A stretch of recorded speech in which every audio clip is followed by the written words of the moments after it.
বাংলাদেশি পণ্যে যুক্তরাষ্ট্রের শুল্ক হার কত হবে সে বিষয়ে সিদ্ধান্ত আসবে আজই। দুই পক্ষের মধ্যে শেষ দফার আলোচনা চলছে। সম্প্রতি ৩৫% শুল্ক আরোপ করে বাংলাদেশকে চিঠি দেয় ট্রাম্প প্রশাসন। এরপর কয়েক দফা আলোচনার পরও ঐক্যমত্যে পৌঁছাতে পারেনি দুই দেশ। সবশেষ আলোচনা ফলপ্রসূ না হলে ১ আগস্ট থেকেই যুক্তরাষ্ট্রের বাজারে গড়ে ৫০% শুল্ক গুনতে হবে বাংলাদেশকে।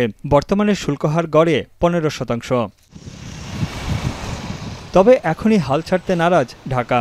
ইতিবাচক ফল পাওয়ার আশাবাদ ব্যক্ত করেছে যুক্তরাষ্ট্রে সফররত বাংলাদেশের প্রতিনিধি দল, যেখানে গুরুত্ব পাচ্ছে যুক্তরাষ্ট্রের সঙ্গে বাণিজ্য বৃদ্ধি ও ঘাটতি কমানোর বিষয়টি। বাংলাদেশের পোশাক খাতের রপ্তানির সবচেয়ে বড় বাজার যুক্তরাষ্ট্র। বাংলাদেশের সঙ্গে যুক্তরাষ্ট্রের বাণিজ্য ঘাটতি ৬০০ কোটি মার্কিন ডলার। তৃতীয় পর্যায়ের আলোচনার আগে যুক্তরাষ্ট্রের বাণিজ্য বিষয়ক দপ্তরে একটি শুল্ক প্রস্তাব জমা দেওয়া হয়, যেখানে শুল্কের নানা শর্তের বিষয়ে নিজেদের অবস্থান তুলে ধরে বাংলাদেশ।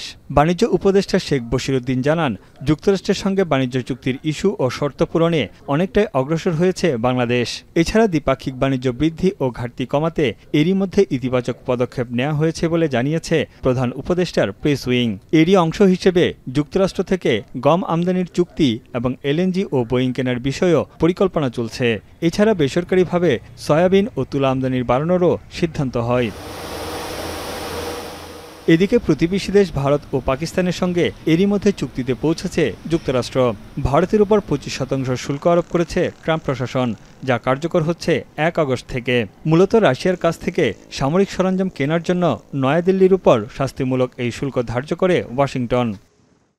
অন্যদিকে শুল্ক কমানোর শর্তে পাকিস্তানের জ্বালানি তেলের মজুদ উন্নয়নে একটি চুক্তি করেছে যুক্তরাষ্ট্র।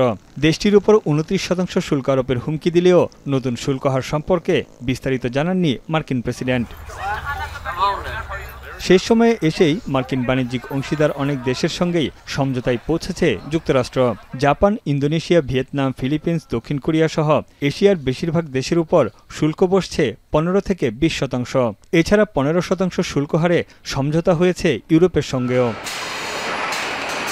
তানভীর জানি, এখন বিশ্ব।